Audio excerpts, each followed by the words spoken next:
Hello and welcome back to another episode of Bedtime Stories. My name is Tracy and I am your host. Tonight we are reading chapter, dagnabbit, it is all Roman numerals, give me a second, 16? 16. We're reading chapter 16. Sorry, I'm got a lot on my plate going on right now and a lot of big changes going on in my life that are mostly sad, and you'll have to look over me a little bit. So I apologize. But I want to get these stories to you because it's important. But I am also a human. This chapter is called We Plan Escape. But before I get started on that, I need to ask you some very serious questions. Have you gone pee in the potty yet? Have you brushed your teeth? Have you got your water next to the bed? I've got tea because I'm actually recording this at 12:45 in the afternoon. Have you done your stretches? You have? Good job. I'm very proud. Very impressed. Someday you'll just remember to do those 4 things and you'll be right as rain, ready for bed. All right. Well, since there's nothing else left to do, but like the video, subscribe to the channel, and click the notification bell, we'll go ahead and get right started. Dagnabbit, we will go ahead and get started. Chapter 16. We Plan Escape. The remainder of our journey to Thark was uneventful. We were 20 days upon the road, crossing 2 sea bottoms and passing through or around a number of ruined cities, mostly smaller than Korad. Twice we crossed the famous Martian waterways or canals, so called by our earthly astronomers. When we approached these points, a warrior would be sent far ahead with a powerful field glass, and if no great body of red Martian troops was in sight, we would advance as close as possible without chance of being seen, and then camp until dark, when we would slowly approach the cultivated tract, and locating one of the numerous broad highways which cross these areas at regular intervals, creep stealthily and steadily across to the arid lands upon the other side. It required 5 hours to make one of these crossings without a single halt, and the other consumed the entire night, so that we were just leaving the confines of the high-walled fields when the sun broke out upon us. Crossing in the darkness as we did, I was unable to see but little, except as the nearer moon, in her wild and ceaseless hurtling through the Barsoomian heavens, lit up little patches of the landscape from time to time, disclosing walled fields and low, rambling buildings, presenting much the appearance of earthly farms. There were many trees, methodically arranged, and some of them were of enormous height. There were animals in some of the enclosures, and they announced their presence by terrified squealings and snortings as they scented our queer wild beasts and wilder human beings. Only once did I perceive a human being, and that was at the intersection of our crossroad with the wide white turnpike which cuts each cultivated district longitudinally at its exact center. The fellow must have been sleeping beside the road, for as I came abreast of him, he raised upon one elbow, and after a single glance at the approaching caravan, leapt shrieking to his feet and fled madly down the road, scaling a nearby wall with the agility of a scared cat. The Tharks paid him not the slightest attention. They were not out upon the warpath, and the only sign that I had that they had seen him was a quickening of the pace of the caravan as we hastened toward the bordering desert which marked our entrance into the realm of Talhaljas. Not once did I have speech with Dejah Thoris, as she sent no word to me that I would be welcome at her chariot, and my foolish pride kept me from making any advances. I verily believe that a man's way with women is an inverse ratio to his prowess among men. The weakling and the saphead have often great ability to charm the fair sex, while the fighting man, who can face 1,000 real dangers unafraid, sits hiding in the shadows like some frightened child. Excuse me. I'm okay. Sorry. I really apologize if that was gross to anyone. But, like, I am But like I said earlier, I am a human, a real live human with real live problems, including occasional frogs in my throat. Moving on. Just 30 days after my advent upon Barsoom, we entered the ancient city of Thark, from whose long forgotten people this horde of green men have stolen even their name. The hordes of Thark number some 30,000 souls and are divided into 25 communities. Each community has its own Jed and lesser chieftains, but all are under the rule of Talhaljas, Jedak of Thark. 5 communities make their headquarters at the city of Thark, and the balance are scattered among the other deserted cities of ancient Mars throughout the district claimed by Talhaljas. We made our entry into the great central plaza early in the afternoon. There were no enthusiastic friendly greetings for the returned expedition. Those who chanced to be in sight spoke the names of warriors or women with whom they came in direct contact, in the formal greeting of their kind. But when it was discovered that they brought 2 captives, a greater interest was aroused, and Deja Thoris and I were the centers of inquiring groups. We were soon assigned to new quarters, and the balance of the day was devoted to settling ourselves to the changed conditions. My home now was upon an avenue leading into the plaza from the south, the main artery down which we had marched from the gates of the city. I was at the far end of the square, and had an entire building to myself. The same grandeur of architecture which was so noticeable as a characteristic of Korad was in evidence here only, if that were possible, on a larger and richer scale. My quarters would have been suitable for housing the greatest of earthly emperors, but to these queer creatures nothing about a building appealed to them but its size, and the enormity of its chambers. The larger the building, the more desirable, and so Talhaljas occupied what must have been an enormous public building, the largest in the city, but entirely unfitted for residence purposes. The next largest was reserved for Lorcas Potomel, the next for the Jed of a lesser rank, and so on to the location of the list of 5 Jeds. So on to the bottom of the list of 5 Jeds. The warriors occupied the buildings with the chieftains to whose retinues they belonged, or, if they preferred, sought shelter among any of the thousands of untenanted buildings in their own quarter of town, each community being assigned a certain section of the city. The selection of building had to be made in accordance with these divisions, except in so far as the Jeds were concerned, they all occupying edifices which fronted upon the plaza. When I had finally put my house in order, or rather seen that it had been done, it was nearing sunset, and I hastened out and I hastened out with the intention of locating Sola and her charges, as I had determined upon having speech with Deja Thoris and trying to impress on her the necessity of our at least patching up a truce until I could find some way of aiding her to escape. I searched in vain until the upper rim of the great red sun was just disappearing behind the horizon, and then I spied the ugly head of Woola peering from a second-story window on the opposite side of the very street where I was quartered, but nearer the plaza. Without waiting for a further invitation, I bolted up the winding runway which led to the second floor and entered a great chamber at the front of the building and entering a great chamber at the front of the building was greeted by the frenzied Woola, who threw his great carcass upon me, nearly hurling me to the floor. The poor old fellow was so glad to see me that I thought he would devour me, his head split from ear to ear, showing his 3 rows of tusks in his hobgoblin smile. A fantastic image.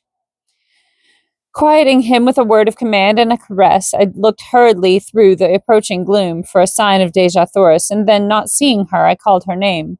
There was an answering murmur from the far corner of the apartment, and with a couple of quick strides, I was standing beside her where she crouched among the furs and silks, upon an ancient carved wooden seat. As I waited, she rose to her full height, and looking me straight in the eye, said, "What would Dotar Sojak, Thark, of Deja Thoris, his captive?" Deja Thoris, I do not know how I have angered you. It was furthest from my desire to hurt or offend you, whom I had hoped to protect and comfort. Have none of me, if that is your will, but that you must aid me in effecting your escape, if such a thing is possible, if not my request, but my command. But, the it, dagnabbit, let me start that whole thing over. I don't even know if that made sense. Deja Thoris, I do not know how I have angered you. It was furthest from my desire to hurt or offend you, whom I had hoped to protect and comfort. Had none of me, if it is your will, but that you must aid me in effecting your escape, if such a thing be possible, is not my request, but my command. When you are safe once more at your father's court, you may do with me as you please. But from now until the day I am your master, and you must obey. But from now on until that day, I am your master, and you must obey and aid me. She looked at me long and earnestly, and I thought that she was softening toward me. I understand your words, Dotar Sojak, she replied, but you I do not understand. You are a queer mixture of child and man, of brute and noble. I only wish that I might read your heart. Look down at your feet, Deja Thoris. It lies there now, where it has lain since that other night in Korad, and where it will ever lie, beating alone for you until death stills it forever. She took a little step toward me, her beautiful hands outstretching in a strange, groping gesture. What do you mean, John Carter? She whispered. What are you saying to me? I am saying that I had promised myself. I am saying what I had promised myself that I would not say to you, at least until you were no longer a captive among the green men. What from your attitude toward me for the past 20 days I had thought never to say to you. I am saying, Deja Thoris, that I am yours, body and soul, to serve you, to fight for you, and to die for you. Only one thing I ask of you in return, and that is that you make no sign, either of condemnation or of approbation, of my words, until you are safe among your own people, and that whatever sentiments you harbor toward me, they be not influenced or colored by gratitude. Whatever I may do to serve you will be prompted solely from selfish motives, since it gives me more pleasure to serve you than not. I will respect your wishes, John Carter, because I understand the motives which prompt them, and I accept your service no more willingly than I bow to your authority. Your word shall be my law. I have twice wronged you in my thoughts, and again I ask your forgiveness. Further conversation of a personal nature was prevented by the entrance of Sola, who was much agitated and wholly unlike her usual calm and possessed self. That horrible Sarkoja has been before Talhalgis, she cried, and from what I heard upon the plaza, there is little hope for either of you. What did they say? Inquired Deja Thoris. That you will be thrown to the wild calots, or dogs, in the great arena as soon as the hordes have assembled for the yearly games. Sola, I said, you are a Thark, but you hate and loathe the customs of your people as much as we do. Will you not accompany us in one supreme effort to escape? I am sure that Deja Thoris can offer you a home and protection among her people, and your fate could be no worse among them than it must ever be here. Yes, cried Deja Thoris, come with us. Sola, you will be better off among the red men of Helium than you are here, and I can promise you not only a home with us, but the love and affection that your nature craves, and which must always be denied you by the customs of your own race. Come with us, Sola.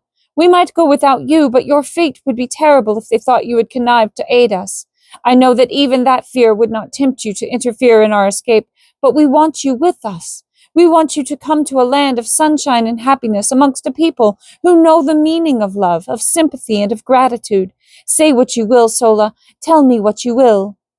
The great waterway which leads to Helium is but 50 miles to the south, murmured Sola, half to herself. A swift boat might make it in 3 hours, and then to Helium it is 500 miles, most of the way through thinly settled districts. They would know, and they would follow us. They might hide among the great trees for a time, or we might hide among the great trees for a time, but the chances are small indeed for escape. They would follow us to the very gates of Helium, and they would take toll of life at every step. You do not know them. Is there no other way we might reach Helium? I asked. Can you not draw me a rough map of the country we must traverse, Deja Thoris? Yes, she replied, and taking a great diamond from her hair, she drew upon the marble floor the first map of Barsumian territory I had ever seen. It was crisscrossed in every direction with long, straight lines, sometimes running parallel and sometimes converging towards some great circle. The lines, she said, were waterways, the circles cities, and one far to the northwest of us she pointed out as Helium. There were other cities closer, but she said she feared to enter many of them, as they were not all friendly toward Helium. Finally, after studying the map carefully in the moonlight which now flooded the room, I pointed out a waterway far to the north of us, which also seemed to lead to Helium. Does not this pierce your grandfather's territory? I asked. Yes, she answered, but it is 200 miles north of us. It is one of the waterways we crossed on the trip to Thark.